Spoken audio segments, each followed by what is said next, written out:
Ravindra sir, you can start the session, sir. You can start, Abdul? Yes, Yeah. sir. Please start. Okay. Hi everyone. Good evening. Myself, Dr. Nagendra from Veterinary College, Hassan, is coordinating today's webinar. Uh, on behalf of Karnataka Veterinary Animal and Fisheries Science University, Veterinary College, Hassan, and Students Alumni Association, Veterinary College, Hassan, I extend a very warm welcome to all the participants and guests as well as the speakers. So today we have with us the Dean, Veterinary College, Nepal, Bangalore, as the invited guest, Dr. Nagendra. Sir, on behalf of the organizing committee, I extend a very warm welcome to you for this webinar. Thank you. Namaskar. You all know that Dr. Nagendra has got a vast experience of more than 35 years in both undergraduate as well as postgraduate teaching. He worked as different capacities as HOD medicine, HOD preventive medicine. He was also director Institute of Wildlife Research Institute at Kodagu, and also is the chief editor of the official publication of the university, that's KVAFSU, the Frontier Journal of Animal and Vegetable Science. Now he is positioning himself as the Dean Veterinary College. A cordial welcome you again, sir. Thank you. We have our Dean, Dr. M.C. Shivkumar, who is the driving force in organizing this week-long webinar on the eve of World Zoonosis Day, falls on 6th July 2020. So, cordially welcome you, sir, for this webinar. Then we have the eminent speaker today, Dr. Nagendra Hegde, who is scientist chief head academics and research at the National Institute of Animal Biotechnology, who is going to make a presentation on viral zoonosis and One Health. We cordially invite Dr. Nagendra Hegde, sir. Dr. Nagendra Hegde, very welcome. Thank you. Then we have, university key officials, teachers, and other participants who have joined the webinar. All the participants on behalf of the organizing committee, actually very, very warm welcome.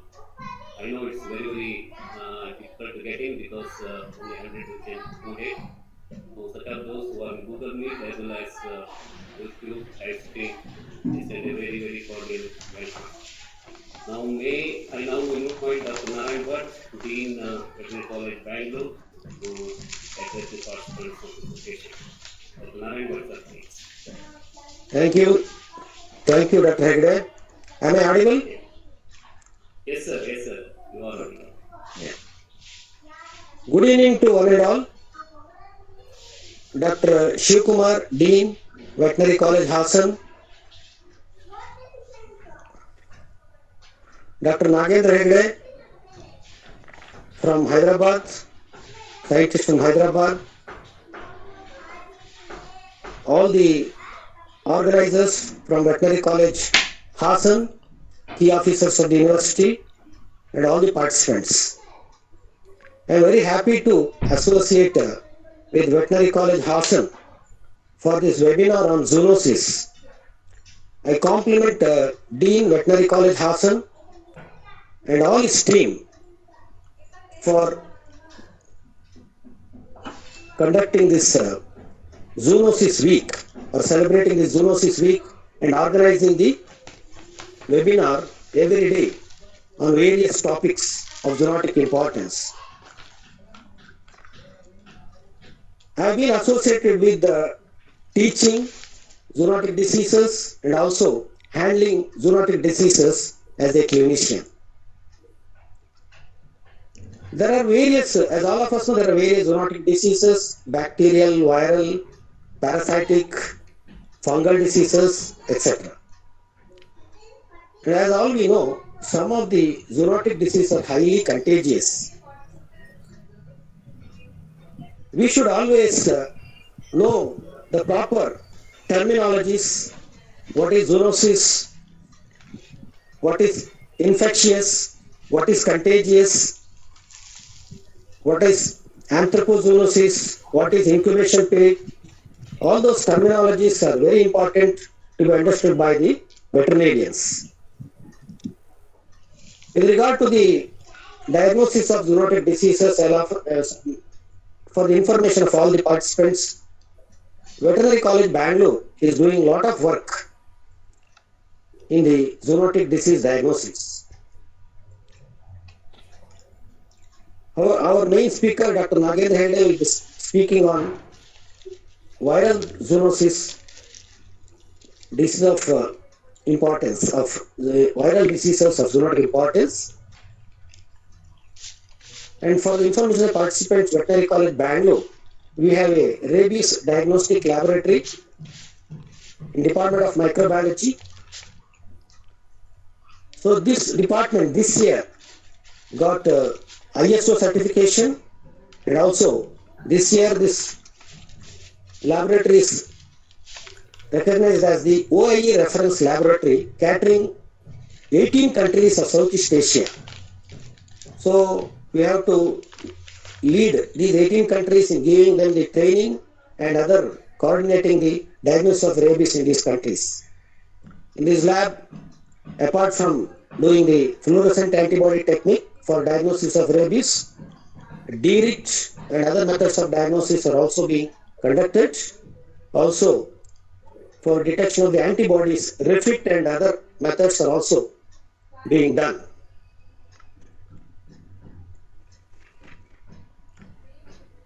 See, in our college tomorrow, in the eve of this World Zoonosis Day, tomorrow we are undertaking a training program for the field veterinarians from the state government regarding the brain sample collection and diagnosis of rabies. Of course, here I will give a very small advice mainly to the practitioners. When we attend the zoonotic diseases, we always take care of ourselves. But many times we fail to give advice to the owners about the importance of zoonotic infections. So what are the methods to prevent this spread from their pet animals or other animals to the human beings, to the man? So this is very important. So we should always take care of that. Our job is not just over by treating a infectious disease which is zoonotically important. We have to always advise the owner regarding the importance of spread to human beings. So what care we should take, how it spreads, how to prevent the spread to the man and other pet animals also. So similarly for other diseases, example leptospirosis or mange or any other fungal diseases, there are many zoonotic diseases which we come across in our practice regularly, and we always do not tell about the zoonotic importance to the owners. So this is one area the practitioners should remember. Similarly, in case of large animal practice, bovine tuberculosis, bovine leptospirosis, bovine rabies, and other diseases of zoonotic importance should be understood, and we should give the proper advice to the public and the owners. So, the educating the public regarding the zoonotic disease is also very, very important. Another area of importance is wildlife zoonosis. We know that we handle the monkeys, primates in our wildlife practice. As it is, there are some diseases which can be transmitted from monkeys to man in apparently normal monkeys, when you handle the apparently normal monkeys. And when it comes to a diseased monkey, most of the diseases of these primates, they can spread to man, they can infect the man.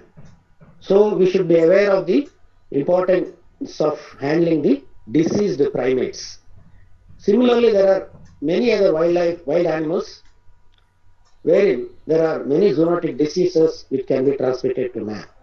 So this area also has to be given importance. Some other lab animals, whatever the animals we handle, so the zoonotic importance to be understood, and we should give a proper advice to the all the handlers, their safety, the owners, etc. As a veterinarian, we always should not think only the diseases from animals to human beings. The reverse is also true.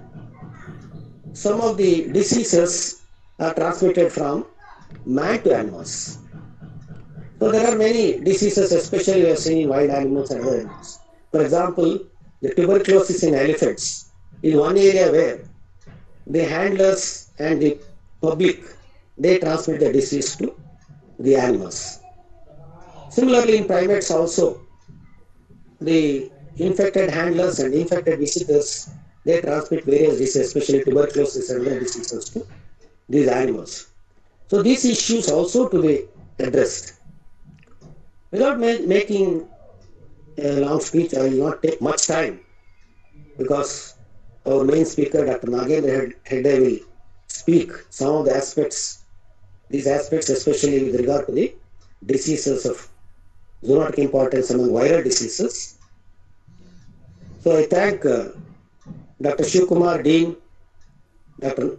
Ravindra Hegde, and all his team for giving me an opportunity to be present in this webinar and give my thought to the participants. Thank you one and all. Again, thanks for inviting me. Namaskar. Jai Hind. Thank you very much, sir, for addressing the participants and also highlighting the zoonotic research being carried out at Veterinary College, Bangalore. It's really a proud moment for the whole university that the rabies diagnostic laboratory has been recognized as the World Reference Laboratory getting to 18 countries. Congratulations to you and the team also. Thank you very much. And Okay, now, thank you.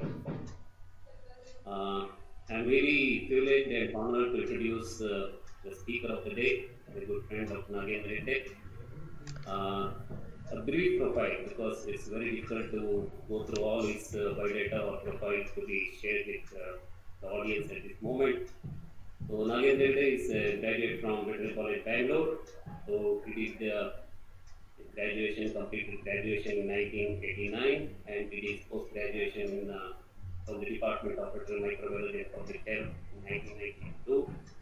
Then he moved out to State Nebraska Medical Center to pursue his PhD, where he worked on ON Turkish for F1 for his presentation. Then, for his postdoc as well as research assistant professor, he moved on to Oregon Health and Science University in the Department of Molecular Microbiology and Immunology up to 2006. Then returned to India and worked in the Ella Foundation, that is formerly Bharat Biotech in Hyderabad, situated in Hyderabad, as a group leader and associate director before he joining to NIA, which is National Institute of Alumni Biotechnology, Hyderabad. So as of today, he is working as scientist G as head academics and research at National Institute of Alumni Biotechnology, Hyderabad.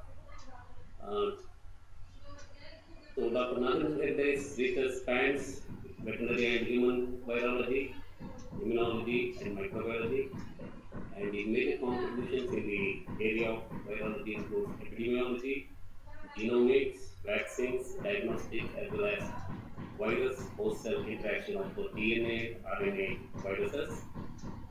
In immunology, his focus was on major histocompatibility complex and cell mediated immunity.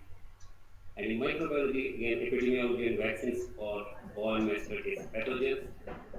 And recently, he has embarked upon the understanding aspects of antimicrobial resistance in poultry. Dr. Nagendra Hegde got more than 60 research publications in internationally reputed journals such as Virus Evolution, Virus Genetics, Virus Immunology, Vaccine, Plus One, Journal of Infectious Diseases, Journal of Virology, Journal of Virological Methods, Vaccine, Polio, Microbiota, Journal of Dairy Science, Journal of Medical Microbiology, and many more. More than 12 reviews and one patent for vaccine for chikungunya virus infection, and also he has filed more than 7 patents which is in the process. Uh, He has received many more awards and honors. Very few of the important, just like to share with you. There is International Scientist of the Year in 2002 from International Biographical Center, Cambridge, UK. He contributed to the development of World Health Organization's draft guidelines on the quality, safety, and efficacy of Ebola vaccines in 2015. He has been given Outstanding Reviewer by Vaccine in 2015. He was Reviewer Hall of Fame from 2010 to 17 by Clinical and Vaccine Immunology.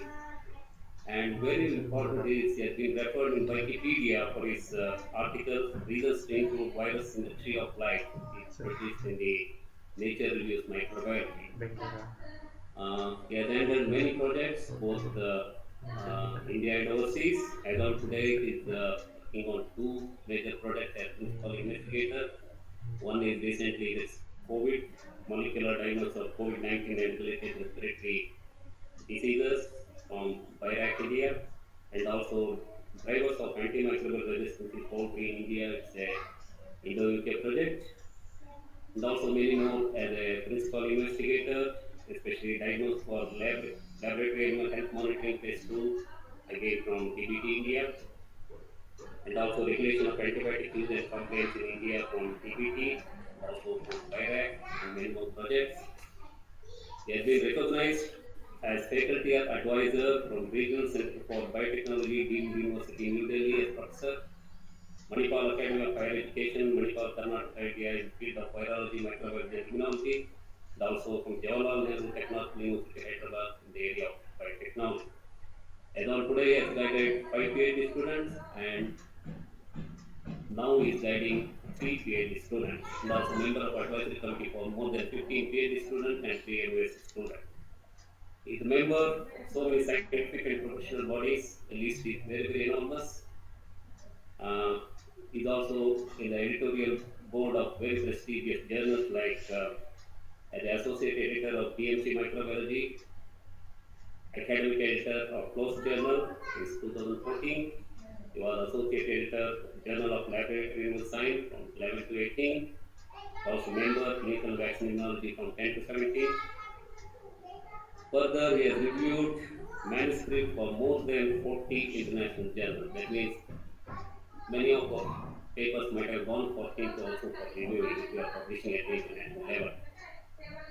And he is also expert member in the review or assessment of monitoring research projects or proposals. For example, Department of Biotechnology, Government of India, BIRAC India, CSIR India, USIFIL, Binational Agriculture Research and Development, Endocrine Center for Promotion of Advanced Research, Wellcome Trust Research Fellowship, UK, and others. And he is also faculty of staff review or evaluation in the Committee of Indian Institute of Science, India, as well as Oregon Health Science University, USA. It's a very, very brief profile. Many more to share about him. And his profile can be accessed through Google Scholar. So, with this brief introduction, I invite Dr.Nagendra to present the Zoonoses 1F. Dr. Hegde, you will give a presentation followed with question and answer session. Thank you. More viewers. Thank you, Dr. R.V. Hegde. Very good evening to everyone. I think there are, at least it's showing 95 participants. So I hope I can enlighten you all on some aspects of viral zoonosis and One Health. Are we closing at 6:30 or is it 6:45? Do you know? No, 7:30, 7:45. 6:45. Oh, 7:30, 7:45. Okay. Okay, so I will share the screen now. Just to please confirm whether it's. It's not visible. I think it's showing 1 minute. Is it visible now? Yes, yes, you can go for yeah. Okay, so I should thank the KVAFSU, my teachers and probably colleagues, juniors, and everyone, the faculty that are there. Thank you all for arranging this Zoonosis week and having me as a presenter on one of the webinars. So the title of my talk is Emerging Viral Zoonosis and One Health. And any discussion on viral zoonosis starts with, of course, rabies. And I think Dr. Islor is going to present about rabies tomorrow, if I'm right, or maybe Sunday. I think he's talking on Sunday. But rabies is not the only disease. I mean, we talk about brucellosis, anthrax. These are the major ones that we know about. But there are many viral and bacterial diseases that are transmitted from animals to humans. And if you look at the world map, or if you look at the data from... It's not audible. Now it's audible? Hello? Audible, sir. Please continue. Okay, so if you look at the zoonosis all around the World Health Organization did some studies some time ago, and this is basically shows, all sorts of diseases that are occurring all over the world. So it's estimated that there is one new infectious disease either emerging or re-emerging every year, at least one. So in some years it's more than one. And in fact, if you look at the diseases, and if you can follow my cursor here, and you look at the left side top graph, you see that a lot of them are zoonotic. So between 1940 and 2004, there were 335 emerging infectious diseases that were identified, and 60.3% of them were zoonoses. And many of them came from wildlife. And if you look at the graph here, the white part of the bar shows that they came from wildlife. So the black bar shows non-zoonotic and the rest of it is zoonotic. So out of the zoonotic diseases, many of them are coming from wildlife. In fact, somebody has commented that every member of the kingdom Animalia can be a potential vector for human pathogens. And this is just a partial list of zoonotic viruses or infections.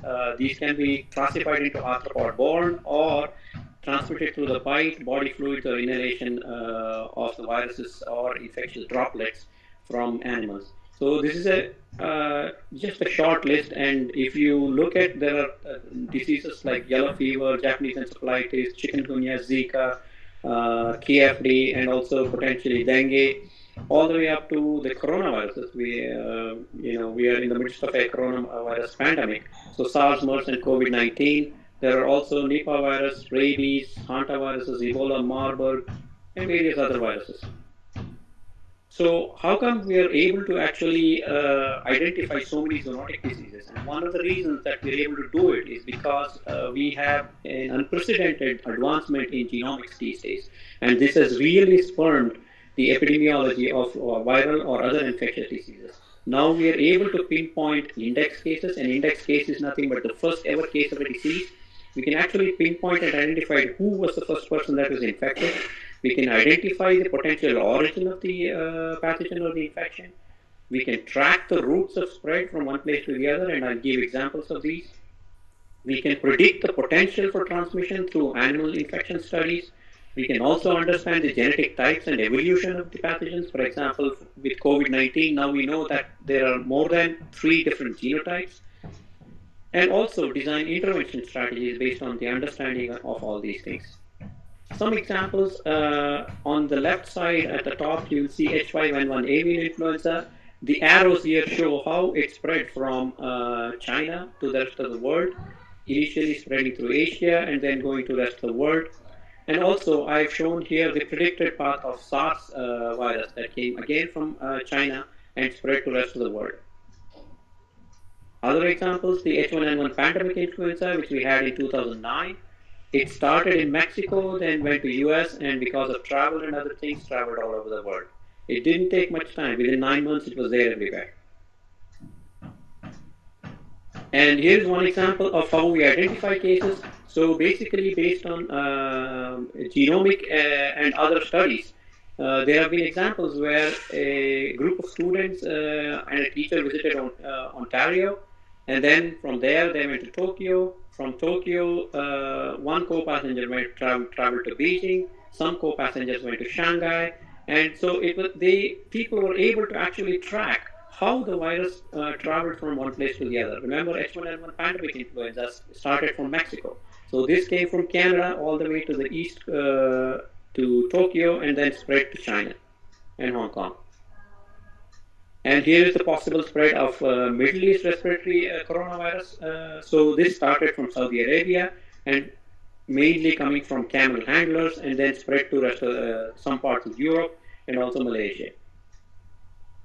And if you talk about Ebola hemorrhagic fever, so this was mainly seen in Africa up until 2014 outbreak. It was only seen in sub-Saharan Africa, but then in 2014 there were more than 12,000 cases where it was seen in the western part of Africa. And we know exactly where that index case happened and how it spread to 2 countries within Africa. And then there's Zika, which we have also had very recently, not too long ago, especially in Brazil.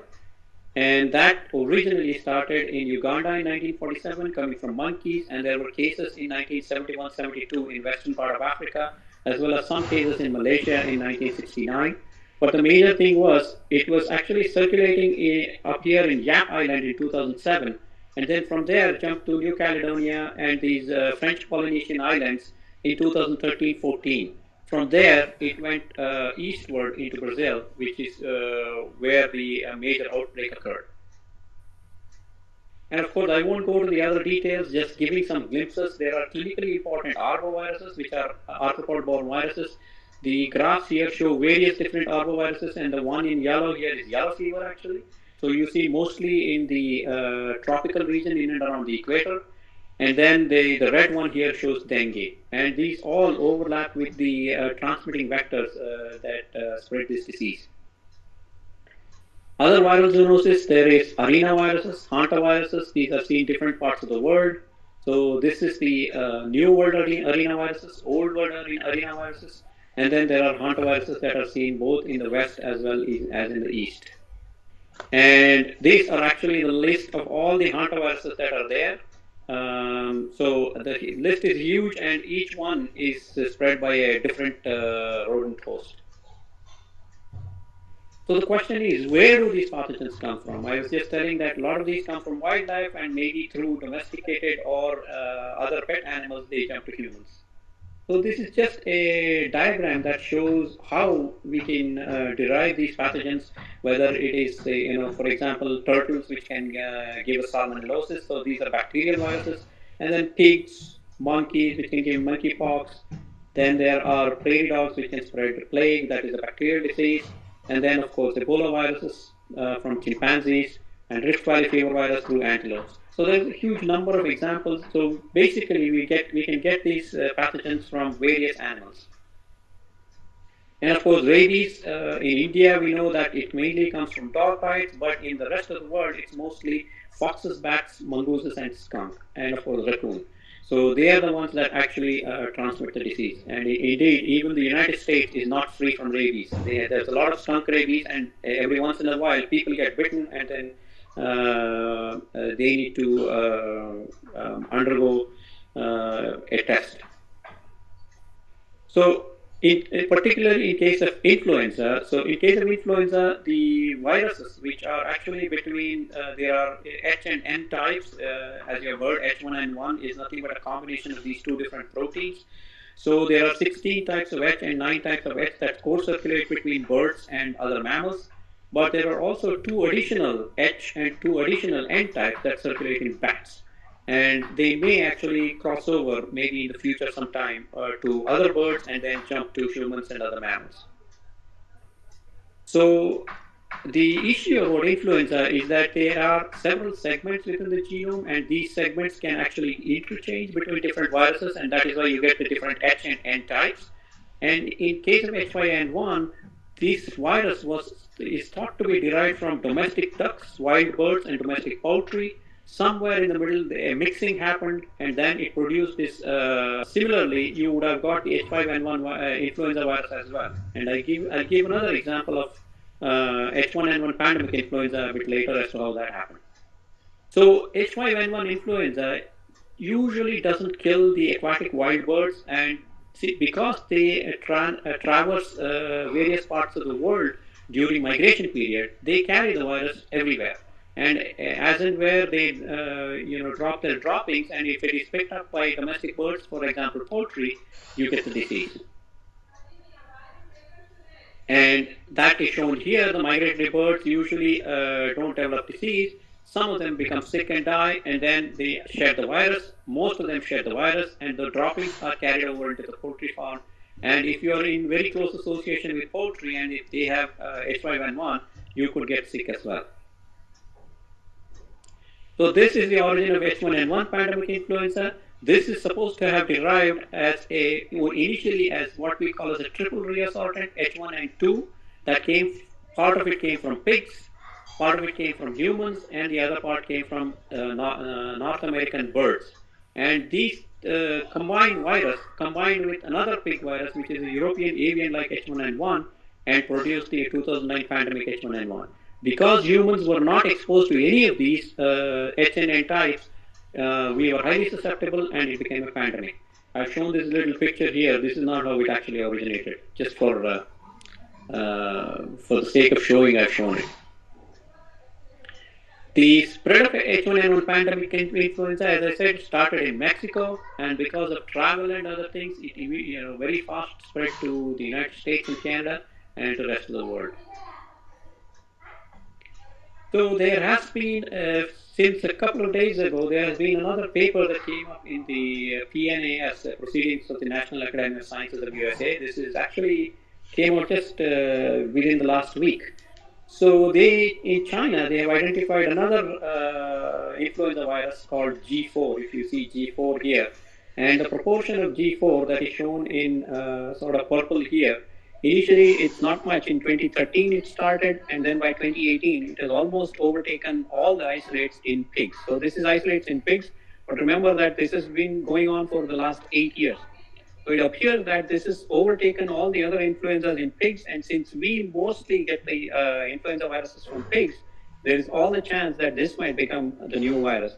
And why is this important? This particular virus binds to the human type receptor, and it also produces much more virus than the traditional H1N1 pandemic influenza. And it has efficient infectivity and aerosol transmission in the experimental animal, which is the ferret. It has very low cross-reactivity with the standard vaccine strain of H1N1, and about 10.4% of the occupational people that work with these piglets were seropositive, suggesting that this has all the chances of becoming a pandemic, but it's not certain whether it will happen. There has to be other factors that need to be factored in as well. So other examples, West Nile virus, here the reservoirs are birds, and in US mostly it was crows. And when the crows dropped red, and it's spread through Culex mosquitoes, then horses and human beings become dead-end hosts. And the amplifying hosts here are mostly the rodents, which are there in parks and things like that. Then there are examples of Nipah virus, which we have heard recently in Kerala. Here, this is mostly spread by pigs. In pigs, it's a mild neurologic disease and a respiratory disease. But and the 93% of human cases that have been reported so far are due to occupational exposure. And the excreta of bats overhanging pig pens is one of the major ways of transmission. And this is what happened in Malaysia some time ago. So they were collecting toddy or what we call nira here, and these bats were hanging over here, and the droplets were being picked up by pigs, and the virus amplified in pigs, and the butchers and the other people were initially infected, and it then spread to those people in close contact. 71 cases, of which 35 were confirmed. 18 of them were hospitalized. This is quite a serious disease in humans.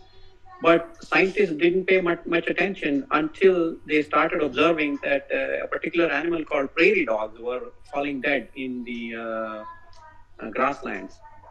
And somebody transmitted the disease. So then there is example of Rift Valley fever. This has been seen over the several years. There have been several outbreaks in Africa. And the major reason for this is because of cattle. Cattle actually carry the virus, and it can be spread through mosquitoes, and it's most common at and after monsoon season. So in cattle, it typically causes abortions. The other examples I was talking about hantaviruses. So hantaviruses are actually spread by rodents, and you will see these.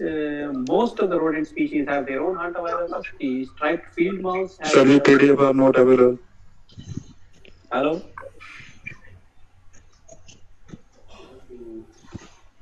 Video is not available. Slide share, sir. ये.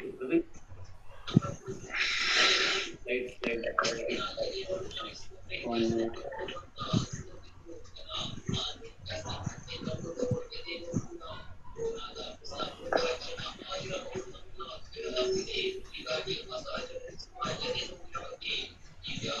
Are you able to see now? Yes, sir. Please continue. Yes, sir. Thank you. Okay, so rodents actually can spread hantaviruses. Each rodent species has its own hantavirus. Bank wolves have their own hantavirus. Rats have the different hantavirus. Deer mouse and striped field mouse. These are the most common ones. But each rodent can spread separate hantavirus. And I'll briefly talk about coronaviruses. We all have heard about SARS-CoV-2. We know it originated from bats. We don't know the intermediate host. We think it's a pangolin, but possibly not. We don't have enough evidence. But there are also other coronaviruses which are commonly seen in humans. For example, this HCOV229E, NN63, OC43, and HKU1. These four viruses actually cause common cold. Believe it or not, 25 to 30% of common cold is caused by these four coronaviruses. So we have heard about SARS and MERS, and of course COVID-19, which is caused by SARS-CoV-2. And most of these coronaviruses come from some animal or the other.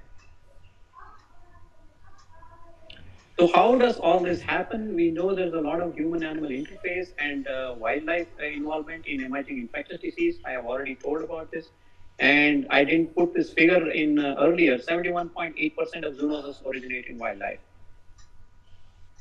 So one of the major organisms, or one of the major hosts that spreads viruses is bats.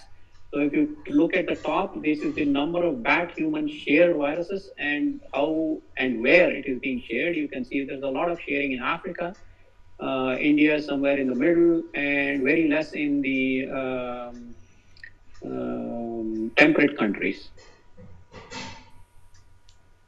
So this slide shows the global distribution and relative risk of an emerging infectious disease event.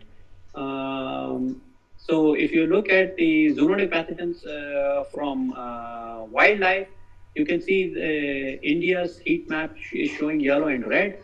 If you see from non-wildlife, it's not much seen elsewhere. So most of these zoonotic diseases come from wildlife. This one shows the heat map between bacteria, virus, protozoa, and helminth. I will not belabor the point much, but if you look at virus, most countries have viral diseases that come through zoonosis. Just a list of priority zoonotic diseases in India, and this is based on identification of experts. This is not based on actual data or surveillance. It is based on how the experts feel which diseases are important for India. Of course, rabies is first, and then there is a series of bacterial diseases, and there is pandemic flu, then there's some helminths, arboviruses, and foodborne and emerging viruses. And if you compare between the top 13 zoonoses and the next 43, there's really the top 33 predominate. And the deaths, if you look at the annual death rates, leptospirosis tops the charts, followed by TB, rabies, cysticercosis, and other diseases. So then, how do we address zoonoses? We know they are coming from animals, we get it through interactions. How do we control them? I'm sure Dr. Isloor will talk about rabies, but rabies is a special case because it's actually transmitted through the bite of a dog. The dog has to bite, or you have to have a discontinuity in the skin. But in many cases where there is mosquito transmission, it's very difficult to control. So for this, we need to understand a terminology called One Health. I'm sure quite a few of you have heard about it, but what is it? Do you understand what it is? I will try to explain it a little bit. One Health actually had the beginnings in veterinary medicine. We should all be proud of this. Pope Clement XI asked his physician, Dr. Lancini, to do something about rinderpest, because rinderpest was ravaging in Europe and it was devastating the human food supply. So then Dr. Lancini said, destroy all ill or suspect animals. This was in fact a milestone in controlling spread of contagious diseases, because you're actually discontinuing the spread of the disease through culling. And then there is Rudolf Virchow, again in the late 19th century. He participated in an early meat inspection program because his father was a butcher, so he was exposed to that. And during his lifetime, he studied the life cycle of Trichinella spiralis in the pig muscle, and also cysticercosis and tuberculosis in cattle. Indeed, he wrote the phrase that between animal and human medicine, there are no dividing lines, nor should there be. Meaning, if it's a zoonosis, you can't actually differentiate that this is human medicine or veterinary medicine. He indeed coined the word zoonosis. So then what is One Health? So One Health is something that takes into account the relationship among human, animal, and the environment per se. And the underlying understanding is that pathogen transmission is influenced by changes in the environment that humans and animals share. And it's a holistic approach to diseases, and it's much easier to profess than do it. I may be telling this as a simple terminology, but it's very, very difficult to implement. And I'll try to shed some light on how complex this is. So what are the drivers of spillover of zoonotic disease? In order to do One Health, we have to understand this. There are all sorts of factors. There are socio-economic factors, there are agricultural factors, practices, there are intrinsic factors such as the physiology of the animal or the host. There is urbanization, cultural practices, ecotourism, international travel, you name it. All of these can actually influence the spillover of viral or any other zoonosis.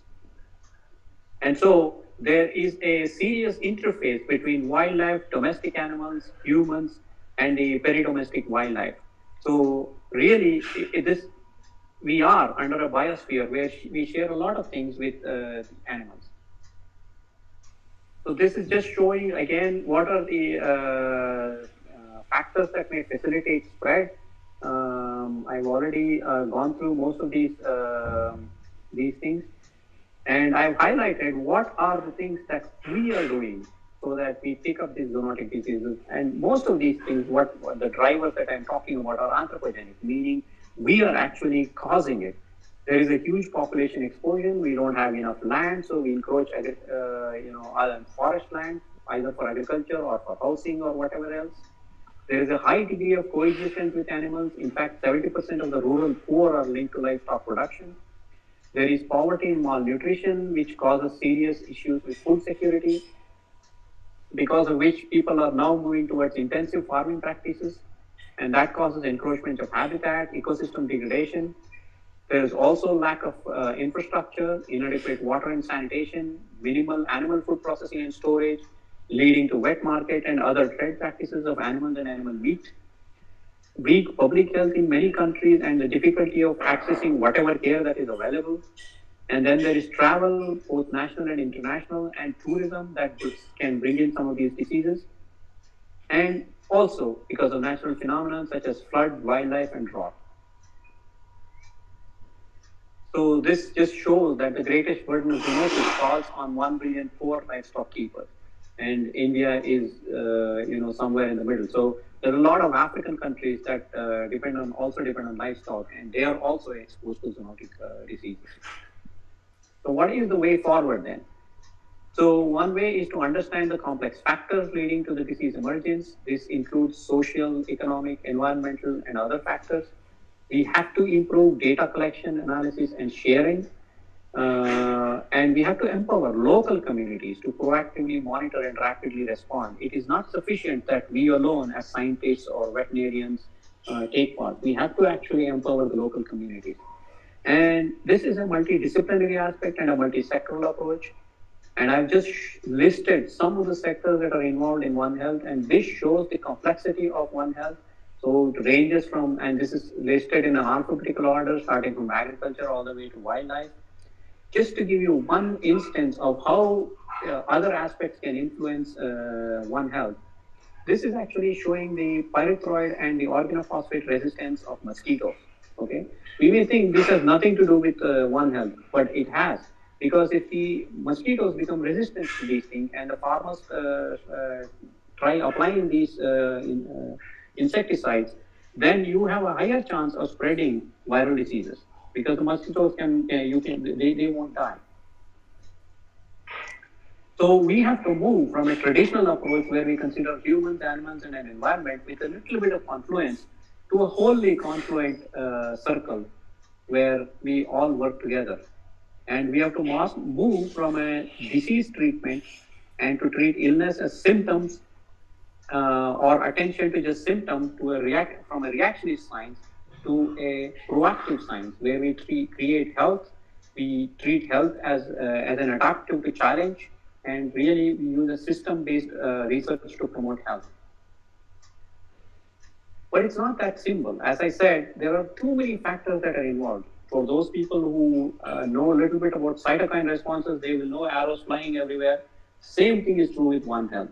So everything influences everything else. There are positive influences, negative influences, that ultimately influence disease and health. So I just wanted to conclude with this brief thing about viral zoonosis and One Health.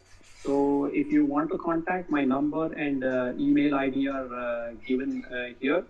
So you're more than welcome to contact me. I think this is my last slide. Thank you.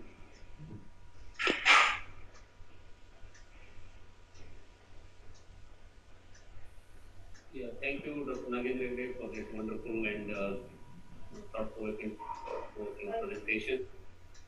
Now the floor is open for discussion.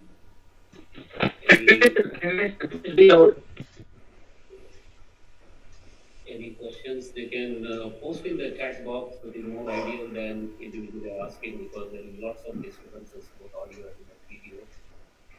If you can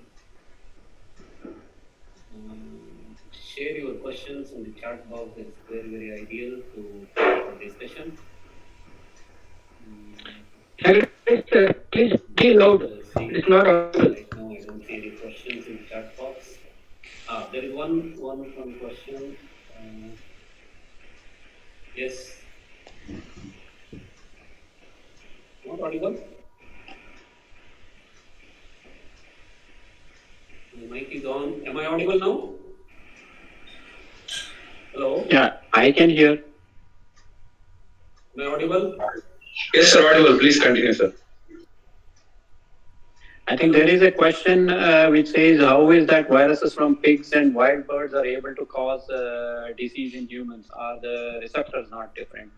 If you're referring to influenza, yes.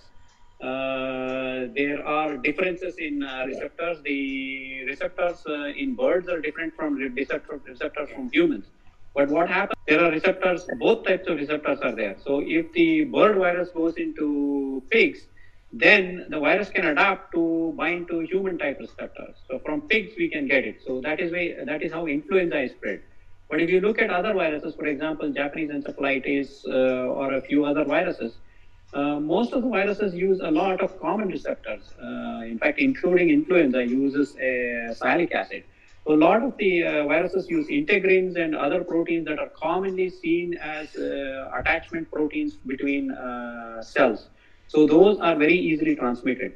So that's the reason why you can get jumping of these things. There are other viruses, for example, herpes, highly species restricted. There are 8 herpes viruses in humans, and there are specific herpes viruses in bovine, equine, porcine, you name it. Each vertebrate has its own herpes viruses.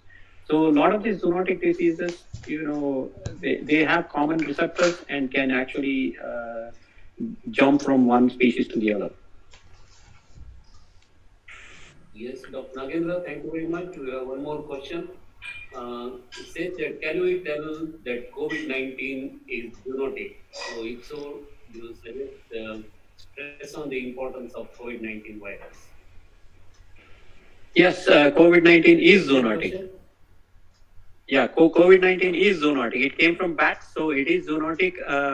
We do not know, as I said, what the intermediate animal is. There is a suggestion that it may be pangolins because somebody isolated virus from Malayan pangolins and also sequenced the various viruses within the secretions of the Malayan pangolin, and they found genetic sequences that were very similar to SARS-CoV-2. But we don't have evidence as to whether it jumped from bats to pangolins to humans. That concrete evidence is not there. But they are definitely zoonotic, and whether we could have stopped it, I don't know, because we cannot influence the practices that are in other parts of the world. So, for example, in Africa, people go to forests and kill chimpanzees and eat them as bushmeat. And in China, you have a lot of wet markets where all sorts of animals are being sold live. So we can't stop those practices. And once certain viruses get out, you can't. It's difficult to control.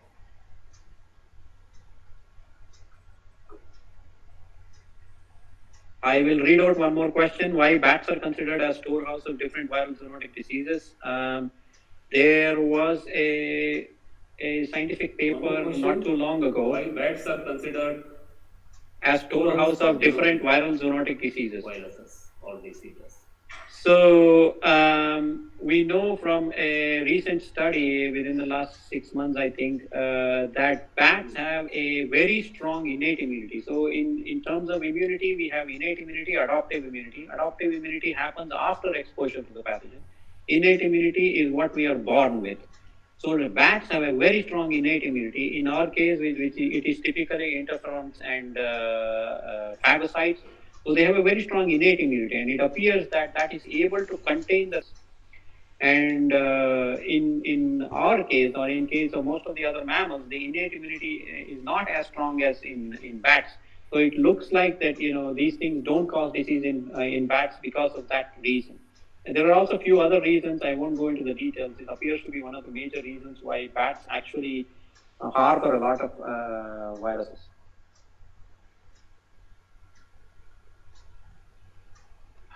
Thank you. Can you throw some light on aspect on viral infection preventive guideline for feline owners? A specific question: zoonotic virus for felines. Any preventive measures for the owners? Yeah. There are not a whole lot of viruses that are spread through cats. One of the prevention in any case is basically keeping away from the animals, which you can't do because they are pets. The main thing is cleanliness. I think cleanliness and sanitation is very important. That is the main thing I think everybody needs to follow. Keep the animals clean, keep yourself clean, practice hand washing and other sanitization procedures. That would be the main thing. And if there are certain things that you need to get them vaccinated to, for example, rabies, you need to do that. Okay. One more question. It is related to again vaccination only. Do you suggest any vaccination for veterinarians to prevent viral zoonosis? Is there any vaccines available to prevent because zoonosis is a very broad term of the diseases? Yeah, we cannot actually have vaccines to everything. See, the main things are for whichever viral zoonosis that vaccines are available. You can take a vaccine, but I can tell you that the major zoonoses are mosquito borne. So it has nothing to do with your close association with animals. If you are living in a city where there's a lot of waterlogging and these kinds of things, you are very likely to get it. So your closeness to the animal and the transmission of zoonotic diseases, there are a lot more diseases that are transmitted through mosquitoes, which you cannot control. So if you want to get vaccinated, you are more than welcome to, but I don't know if it is going to stop anything from spreading, especially if it is mosquito borne.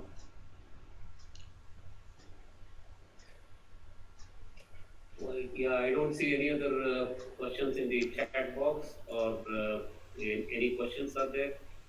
Please, 1 second. There are so many questions now coming up. There is another, somebody has asked a question about Zika virus can cross-react with dengue antibodies. There has been some people who have shown, because they are, Zika and dengue are the closest viruses, probably maybe some cross-reactivity, but because I don't work in this field, I'm not that aware. But definitely neutralizing antibodies, if you have, you can definitely differentiate between the two. One more is there. It is moving up. Questions of the section.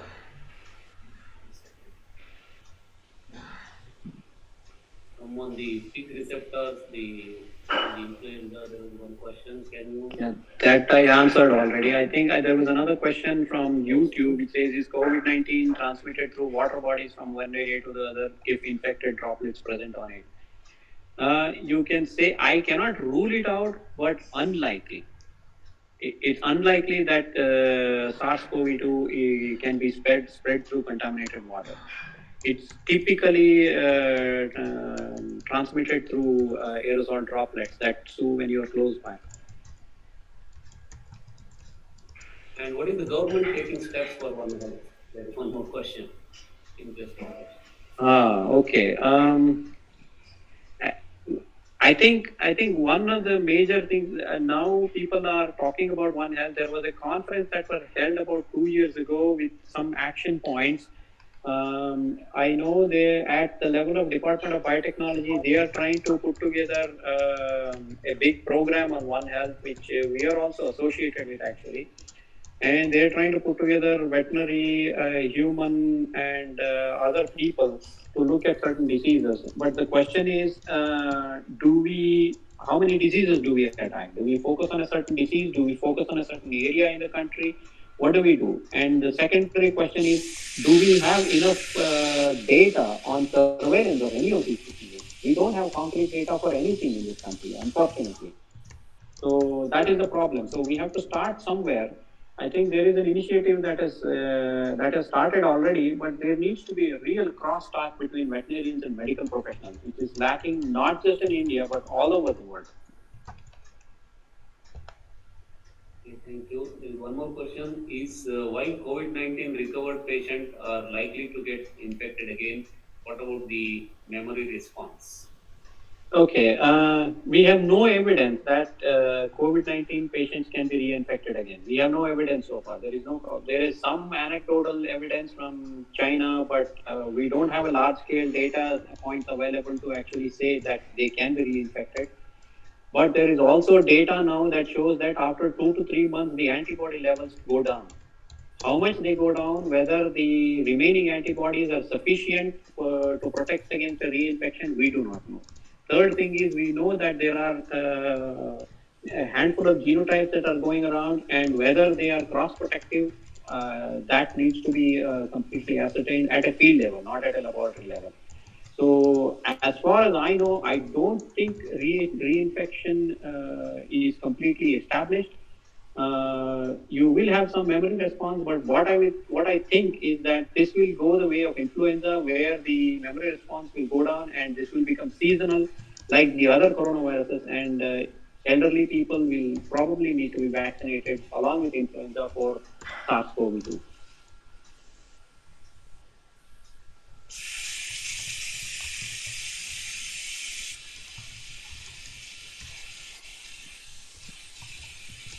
Any other questions? I have one question. In the absence of vaccine, it's my personal question. In the absence of vaccine as well as specific antiviral drug, how far this plasma therapy is going to help? Plasma therapy is useful for the individual person, that's it. And typically plasma therapy is advocated for people who are already hospitalized and are in serious condition. And you will need a lot of plasma. So really, it's not something that you can, you can give 5 ml of anti-serum and then be done with it. So I think you will need at least 200 ml of plasma, and you may have to infuse a few times, which means it's not really practical to control the virus. One more question: is hantavirus present in India? Yes. Yes, hantavirus is present in India. If you look at some publications from CMC Vellore, they have identified the presence of hantavirus through PCR technology. I don't think anybody has really looked. Okay. I'm pretty sure it is there. One more question: that is COVID-19 aerosol droplets can be transmitted through flies, housefly? If you sneeze in front of the fly, I think before the droplet gets in, the fly will fly. But if it gets something, maybe. But I doubt it. I don't think. I don't think anybody has done any studies. But personally, I don't think. Okay. And then last question: some Intraocular route. Somebody is asking. I don't think you meant intraocular. You meant exposure through the eyes. Yes, it can be transmitted through exposure through the eyes. canine coronavirus response for COVID-19 or not? It's all the question. Canine coronavirus? I didn't understand the question. Vaccine, whether canine coronavirus vaccine, is it effective for COVID-19? No.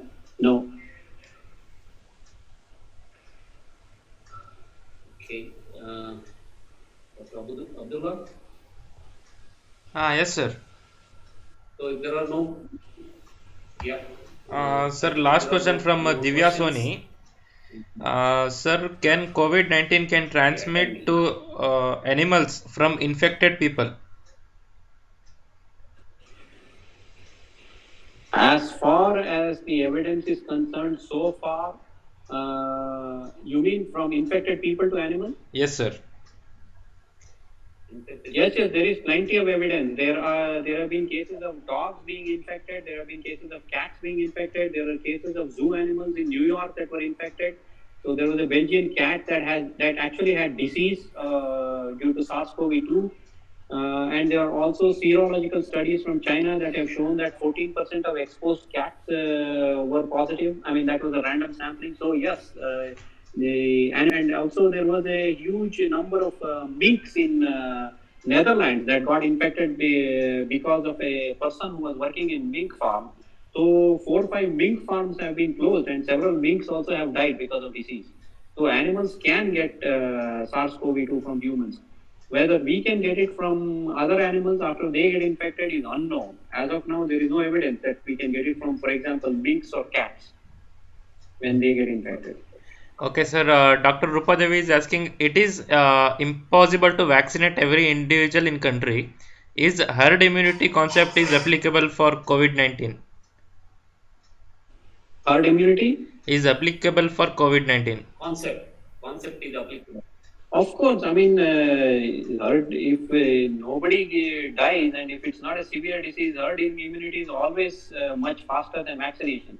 Because the vaccine production will take a lot of time. First, you have to isolate the virus, and then you have to grow the virus, propagate in large scale, and there is a huge number of steps that they need to take in the regulatory process of production, as well as standardizing inactivation, preclinical studies, clinical studies. All that will take at least 1 year. So don't expect a vaccine to come out before October, November. And this is happening only because the regulators are agreeing to a very fast-paced approval. The standard approval for any vaccine takes anywhere between 5 to 8 years from the start that you have a virus. In this case, because it's a pandemic, they are giving very fast approvals that it has been narrowed down to 1 year. So you can expect a vaccine to come out sometime October, November, December, not before that. And I'm pretty sure a lot of the people will be infected by then. If you go and look at data from US, from New York and Arizona, where they have shown that compared to the number of cases that were positive, there were 20-fold more people who were totally asymptomatic. Which means if 4 people are infected, there will be another 80 more that are not infected but have had the virus already. So herd immunity could help. But vaccine also is needed. Okay, sir. One last question from one of the student, Masianna. Is nice question. Like nearly 71.8% of zoonotic disease are from wildlife. What's the reason behind this, sir? He is asking. See, the definition of zoonosis itself is they are coming from animals. So I really don't understand the question. Is the question why are they there in those animals as the simple viruses and causing disease in humans? Is that the question? If that is the question, that is not so actually. A lot of these viruses also cause disease in animals, and they can actually transfer to humans.